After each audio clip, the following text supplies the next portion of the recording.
የኢትዮጵያ ካቶሊካዊ ቤተክርስቲያን ሊቀ ጳጳሳት ትንሣኤ በዓሉን በማስመልከት መልእክት አስተላልፈዋል።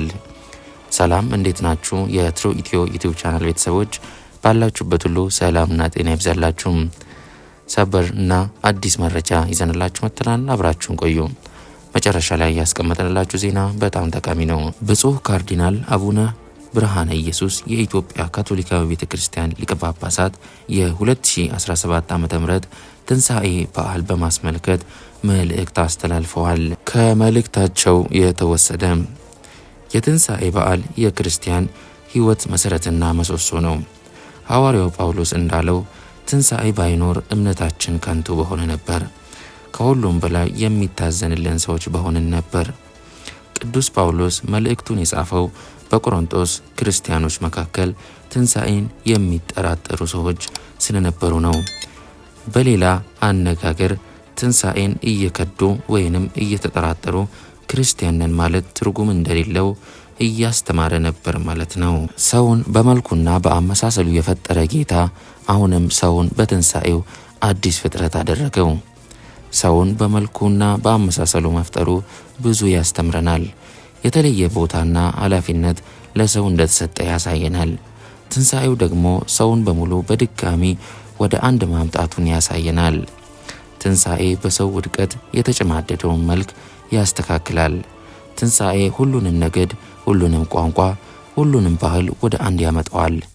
ትንሣኤ የጎደለውን ይሞላል፣ የተረሳውን ያስታውሳል። የሕይወትን ወሳኝ ጥሪ ወደ ትክክለኛው ቦታ ይመራዋል። የትንሣኤው የምስራች ከምንም በላይ የምርምር ውጤት ሳይሆን የእምነት ፍሬ ነገር መሆኑንም ማስተዋል ያሻል።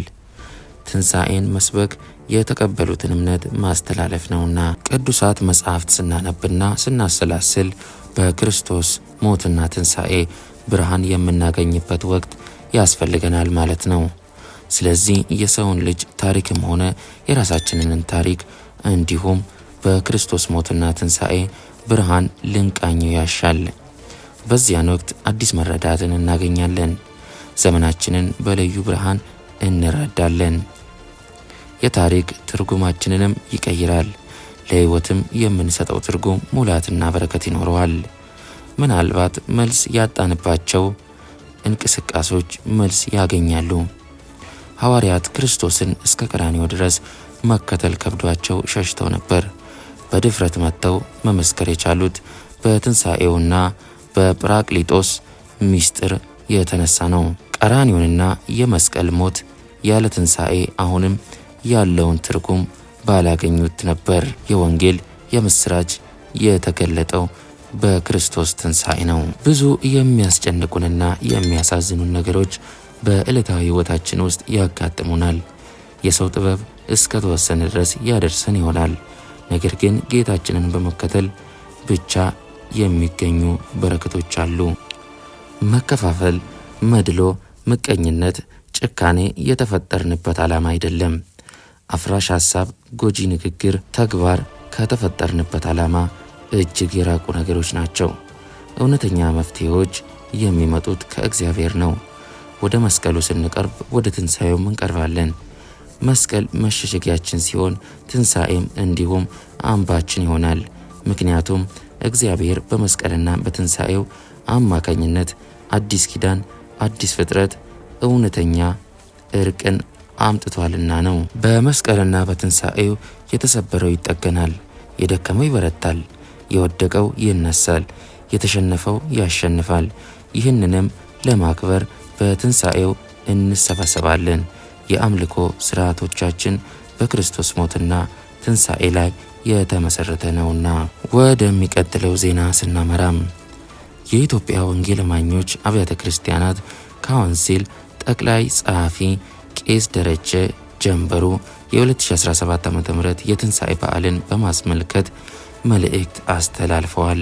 ከመልእክታቸው የተወሰደም የትንሣኤን መታሰቢያ በዓል ስናከብር እግዚአብሔር ለሰው ልጆች ያለውን ታላቅ ፍቅርና ከዚህም የተነሳ አንድያ ልጁን ስለኛ ኃጢአት ለመስቀል ሞት አሳልፎ መስጠቱን እንድናስብ ግድ ይለናል። ይህም ከዘላለም ሞት ወደ ዘላለም ሕይወት መሸጋገራችንን ከኃጢአት ባርነት ነፃ መውጣታችንን በመገንዘብ እግዚአብሔርን ይበልጥ እንድናመሰግነውና ዕለት ዕለትም በቅድስና እንድናመልከው ሊያደርገን ይገባል። ስለሆነም ፋሲካችን የሆነው መድኃኒታችን ኢየሱስ ክርስቶስ በደሙ ኃጢአታችንን ስለዋጀን የመንግስቱም ወራሽ በመሆን በጽኑ ተስፋ ተደላድለን እንድንቆም ስላደረገን ክብርና ምስጋና ለእርሱ ብቻ ይሁን። ትንሣኤ ጥላቻን በፍቅር መለያየትን በአንድነት ሐዘንን በደስታ የቀየረበት የእግዚአብሔር ድንቅ ፍቅር የተገለጠበት ስለሆነ ከሁሉም በፊት በእኛ በክርስቲያኖች መካከል እውነተኛ ፍቅር መታየት ይኖርበታል።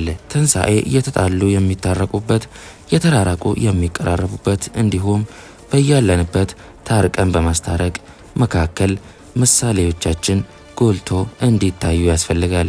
ይህ ከሁሉም ምዕመናን የሚጠበቅ መለኮታዊ ትእዛዝ ስለሆነ ቸል የምንለው ጉዳይ አይሆንም። ሀገራችን ኢትዮጵያ በተደጋጋሚ የእርስ በርስ ግጭቶች የተነሳ ብዙ ጉዳቶችን እንዳስተናገደች የሚካድ አይደለም።